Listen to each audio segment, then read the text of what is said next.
So my uncle calls and he says he's dizzy and he's losing his balance. I'm like, Unc, you want me to take you to a doctor? He's like, no, I'm gonna look up the symptoms. I said, your symptoms are you're dizzy and you're losing your balance. So he said, I can't get on the internet because my arm is numb. I said, well, use your good arm and dial 911. Stroke's no joke. If you or someone you love is showing symptoms of stroke, don't wait because it might be too late. Dial 911. Time lost is brain lost.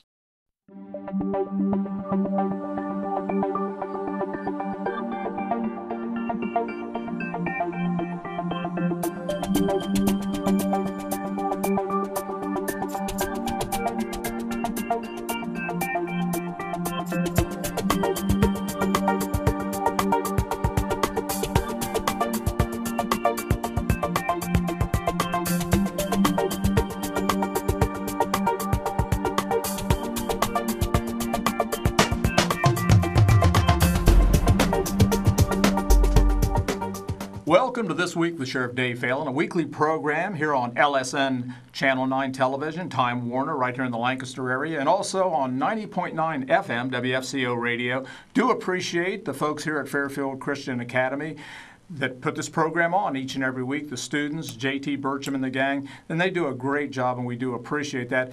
And it's been especially pleasing to be now on television. For about 10 years, we were on just 90.9 FM. We brought that to television about 4 months ago, and I just appreciate all the nice comments we got about that. If you ever have a question about the Sheriff's Office or anything going on within Fairfield County, feel free to call me right in my office. My number is 740-652-7252.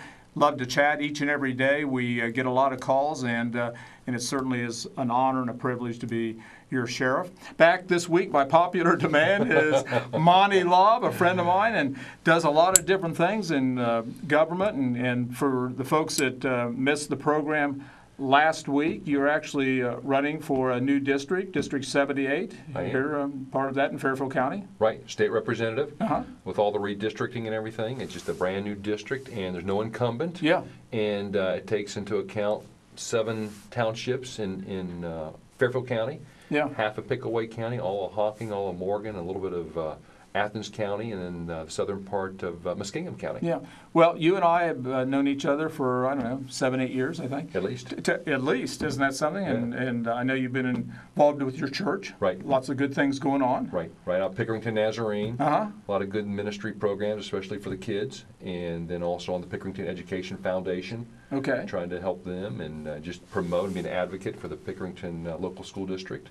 And involved with the Cub Scouts through his son. And lots of fun things. Yeah, it is. It is. So let me ask you this. Tell me a little bit about your background. I know you got a couple kids. Your wife's an educator. Yeah, she is. She's a teacher in the Pickerington School District and from Cincinnati originally. And came to Columbus to work with Ken Blackwell, first at the Ohio Treasury, and then moved with him over to the Secretary of State's office. Right. Funny story real quick. I knew Ken back in the day. 1970s, when I was in high school. I guess it dates me. Okay. I celebrated number 50 yesterday. Wow. Yeah, how about that? And so, but meeting Ken, I had an opportunity to shadow somebody on Cincinnati City Council, and he was on City Council, but it came down where I could vote to either shadow him or Jerry Springer. Well, you could have been on television. Well, I know. People said I could have been one of his bouncers or something. But back then, this was before his show and all of his other, things he's done.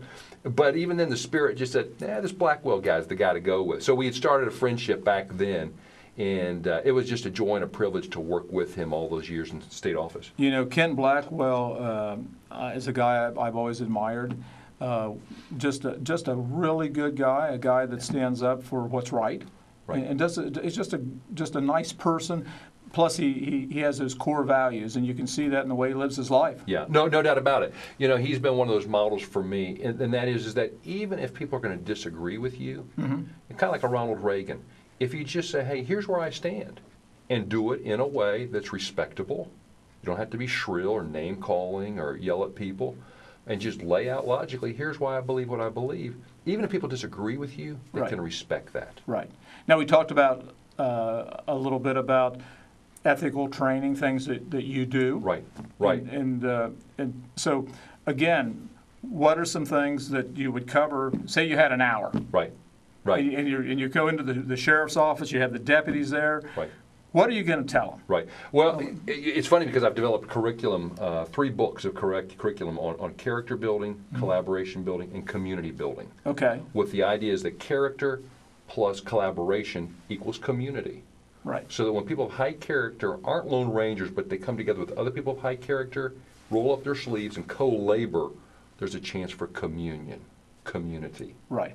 But with the whole idea of character ethics, though, Dave, I like what Gandhi said. Everybody thinks about changing the world, but no one thinks about changing themselves. Right. You know, Yeah. man, if the sheriff, if the mayor, if the teacher, if the principal would get their act together, this place would be a whole lot better. Maybe that's true, but we need to start with ourselves. What can I do? What do I need to work on? What do I need to change to look in the mirror? And we came up with a document called Uncommon Sense, 20 character ethics written at a 10th grade level. Take you about 5 minutes to read it. We always say, hey, kick the tires, look under the hood, tell us what's wrong with it. Right. But it just defines what honesty, integrity, forgiveness, fidelity, respect, excellence, all these things look like. And it's funny, in this day and age, people just water down character. Oh, you're just talking strictly religious things. No, it's language of the conscience. You know, so even if you're a believer or a pre-believer, we all have had teachers, coaches, kind of people who've instilled in us the right thing to do. Right. And that's missing. Unfortunately, it's missing. We focus so much on competency, and we've forgotten that other side of the coin of character. So we need to go back and say, hey, here's what we expect in terms of your behavior. So it's not just we're talking about filling out an expense report, okay? We're not talking about that. That's compliance. Right. But we're talking about how do you treat people? How do you work with people? And you'd be surprised how many people really are lost in terms of how to do that in this day and age. I teach a class I mentioned on the last program, an MBA program at Franklin University, and I have students, adult students come in who are in the work world, and they share with me their stories about how that's not happening. So I get it anecdotal proof that way as well. And it can start at any age. Yes, it can be. And, absolutely. And you know, a lot of times people, I think we underestimate the effect that we have on other people. No doubt. And sometimes I don't think this side of heaven we're going to know the effect we had on a lot of different people. Mm-hmm. And I'll just tell you a story, and this goes back a long, long way. When I grew up, when I was a teenager, this is in the 60s. Okay. I know it's hard to believe, but this is in the 60s. And back then, most young people, a lot of young people smoked. Mm-hmm. That was the big thing. People smoked. It was on television. It was in the movies. It was the thing to do. And I can remember my dad smoked, and she would say, I hope you never smoke like your dad. I hope you never start that smoking. So even though, you know, it's kind of got ingrained, but all my buddies are doing it, it's kind of the cool thing to do. But there was one guy, and he was a few years older than me in school, and he was really a guy I admired. And so he said, you know, I don't smoke. He said, I think it's a terrible idea. He said, you know, that's nothing you want to be interested in. Wow. And even though he was a kid of about 16, 17 years old, right. I really give him all the credit that I didn't pick up a habit of smoking, because I looked up to him. Right. And he was a great guy. He didn't need that. No. And so I never picked up that habit, thank heavens. See, that's great evidence of what I always teach, is that character is more caught than taught. Right. You know, oh, that's what honesty looks like. Oh, that's what it doesn't look like. You know, we're looking to people that we look up to or we're impressed with for examples of how do we live our lives. And so it is incumbent, especially, and I think that's why with elected officials, the bar ought to be raised in terms of their character. Right. You know, we're holding them to high, you know, it is an honor to hold high office. And so we expect you not to take advantage. And how many times have we heard the line, what happens in your private life shouldn't go over to your government life? It's all entwined. Thank you. If you lead a life that is honoring, and honoring to God, if you lead a life that where you're trying to do your best, understand that we're all going to make mistakes, we're all going to stumble now and then, but if you're doing your dead level best to do the right thing, that those kind of things are from private life, the way you treat your wife, the way you treat your neighbor, the way you treat the waitress at the restaurant. That's right. That's got to be part of your professional life or your life in government service or whatever service. Don't you think that citizens and people in the community see that and know that?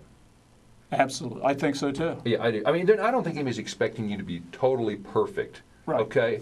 But I think they're expecting a consistency there in terms of that they can say, you know what, I trust this person. I believe in them. Yeah. And I think it goes a long way to building credibility with citizens. Is like, you know, I may not agree with this person on this particular issue, but I think they have the best interest of people at heart. And one of the things in my community booklet, Dave, that I teach and that I've created is that people, especially in elected office, they need to have high character, okay? But when they're trying to create policy for citizens, for a state, they need to take a couple things into account. Individual dignity, how does this affect the individual's dignity, and how does this affect the general welfare? And they need to be transparent in that process in terms of crafting that policy and bring other people into the table, to the table in terms of how to create that. And so it's a transparent process for people to say, oh, okay, it's not some backdoor bargaining that's going on. Right. But this is very upfront. They're bringing other people. They're getting the best interest of a lot of different people to the table. So Okay. it's important. Again, we're almost out of time. You're going to be running Monty Lobb, Yeah. 78th District, House District, March 6th primary. coming up. Yeah, in about 6 Coming up. weeks. And I know you're working hard doing the door-to-doors. We talked about that last week, meeting and greeting, all That's this right. kind of things. That's right. Yeah, very important. Yeah.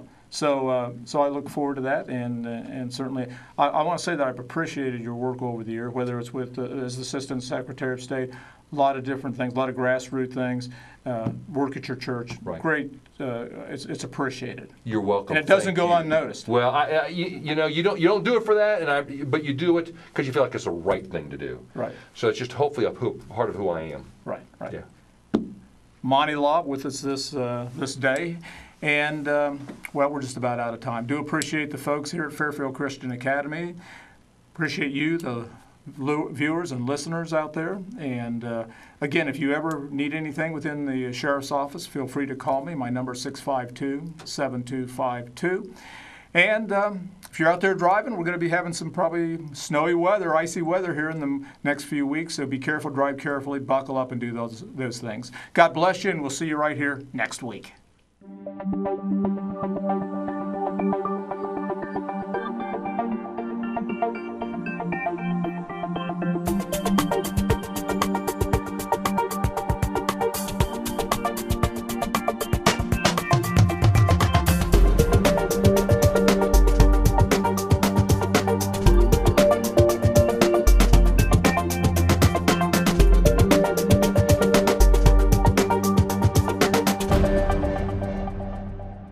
What gets you moving?